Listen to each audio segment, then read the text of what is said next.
During a lavish party, she was pushed into the pool in front of surprised looks and concealed smiles.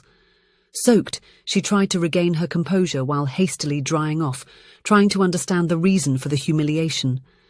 It was then that a waiter discreetly approached her and handed her a note.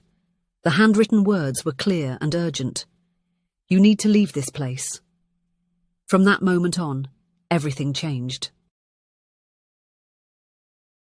Hello, my friends. I am Linda, and this is the Linda's Stories channel. I hope you enjoy this story. Olivia Reynolds adjusted the emerald green dress she had bought especially for that night, an investment that, in other times, she would have considered unthinkable. But now she needed to appear to be the type of professional who frequented mansions and luxury events. She looked at herself in the bathroom mirror of that impressive house. She took a deep breath, trying to calm her racing heart. Outside, the sound of animated conversations and elegant laughter mingled with the background music. A party for people who, unlike her, seemed never to have faced the feeling of seeing the bank balance disappear day after day. "You can do it," she murmured to herself, adjusting a lock of brown hair that insisted on falling over her eyes. "It's just one night, an opportunity." 6 months ago, her life was completely different. Olivia had a stable job at a respected construction company, a small financed apartment, and plans to pursue a graduate degree abroad. At 29, her resume was impressive. A civil engineer graduated with honours, fluent in 2 more languages besides her native one, and an internship at a multinational company during college. Then the crisis hit. The construction sector collapsed like a house of cards. The company she worked for shut down 3 projects, then 2 more, until finally announcing mass layoffs. Olivia was one of the last to leave, a bitter consolation that did not pay the bills. Weeks turned into months. The savings she had kept for the graduate degree began to be used for rent, for the car loan, for food. Each job interview that led nowhere was a small blow to her self-esteem.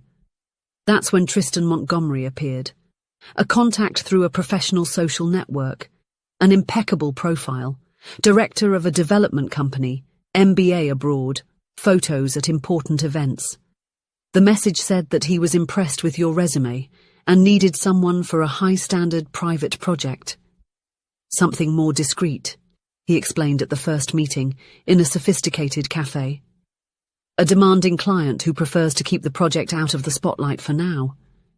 We need someone to review structural calculations. Payment in cash, no formal ties, everything very quick."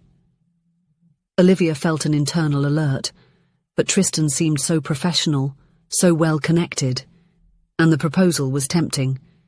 "You'll earn in a week what many people take a month to make." When she told her parents about the proposal, their reaction was not what she expected. "My daughter engineers work with technical responsibility. Without a contract, nothing formalized?" "That's at least strange," said Ruth, her mother, a retired teacher who always had her feet on the ground. "Mum, it's temporary work. Everyone does freelance jobs nowadays," Olivia replied, irritated. She was tired of feeling like nothing was going right, while she saw former college classmates posting about promotions and trips. "Just be careful," her mother insisted, with that look that seemed to see beyond. The first few weeks went by without any problems. Olivia reviewed complex calculations, attended meetings in elegant cafes, and visited an impressive plot on the outskirts of the city. She received an advance in cash, a strange but comforting feeling after months of overdue bills. Then came the invitation to the party. "It's an informal gathering. A thank you for the team's good work," Tristan explained over the phone. "It will be great for you to meet other influential people, people who can open doors, make networking." And now she was there, in that absurd mansion, with a lit pool, garden sculptures, and waiters circulating with trays of drinks whose names she couldn't even pronounce. She felt her life was about to change for the better. Olivia left the bathroom and returned to the main hall. She tried to appear at ease but felt like an imposter. The people around her talked about yachts, trips to Greece and real estate investments as if discussing the weather. It was when a blonde woman approached. Beautiful, in her 40s, wearing a white dress that highlighted her perfect tan. Her blue eyes were penetrating, assessing. "You must be Olivia. It's nice to meet you. Tristan talks so much about you," she said, with a smile that didn't reach her eyes. "Yes, that's me. And you are?" "Amber. I'm Tristan's wife," she replied, sipping champagne. "So you're the new prodigy engineer. Interesting." There was something in Amber's tone of voice that made Olivia uncomfortable, as if each word carried a double meaning. "Have you ever worked on projects like this before?" Amber asked, stepping a little closer. "Actually, it's my first project as an independent consultant," Olivia replied, feeling increasingly out of place. "Oh, a newcomer," Amber laughed, exchanging glances with two nearby women. "You're lucky to have Tristan as a mentor. He has a special talent for discovering talents." The conversation continued for a few minutes, with increasingly invasive questions. Olivia tried to respond politely while a sense of alert grew within her. That's when everything happened. Olivia was standing by the pool, talking to a man who introduced himself as an investor, when she felt two hands on her back. A strong push. The world spun, the shock of the cold water, the weight of the dress pulling her down. She emerged coughing, hair stuck to her face, makeup running. Around the pool, muffled laughter and curious glances. Amber was there with an expression of false regret. "Oh my God, I'm sorry," she exclaimed, bringing her hand to her mouth. "I think I drank too much. How clumsy I am." But her eyes did not show guilt. They showed satisfaction. Olivia felt her face burn with humiliation as she crawled out of the pool. Tristan appeared, offering help, but his eyes revealed more irritation than concern. "Terrible accident," he said, handing her his jacket. "Go to the guest room to dry off." A waiter approached with a white towel. She took it, grateful, and then her eyes met his. Recognition. Connor. It was him. Connor Hayes. They had gone to college together. She had helped him several times with calculus, lent him notes and spent hours in the library explaining difficult concepts. He was thinner, seemed tired. Maybe things weren't going well for him either, but he still had those kind eyes. "Olivia," he whispered discreetly as he handed her the towel. Then, with a quick movement, he slipped a small folded piece of paper into her hand. "Take this." She unfolded the paper when no one was looking. "You need to get out of this place. Meet me near the bathroom." Olivia felt a shiver that had nothing to do with the wet clothes. She entered with the help of an employee and put on the dry clothes they had given her. It was then that Connor approached again, this time with an empty tray, pretending to collect glasses. "Olivia, you shouldn't be here. I've seen this story before," he murmured, maintaining a fake smile for anyone who might be watching. "What do you mean?" She frowned, her heart racing. "These parties are a front. I've seen other girls, freelancers like you, get caught up. Some even signed documents without knowing what they were signing. Others were filmed while drunk." Olivia felt her blood run cold. It didn't seem real. It took her a while to process the information. There was someone who lost a job offer after a video of her ended up at the company. "It was all a setup," Connor continued. "Your boss. He's dangerous. Never leaves traces. But people like him at some point slip up." "Why are you telling me this?"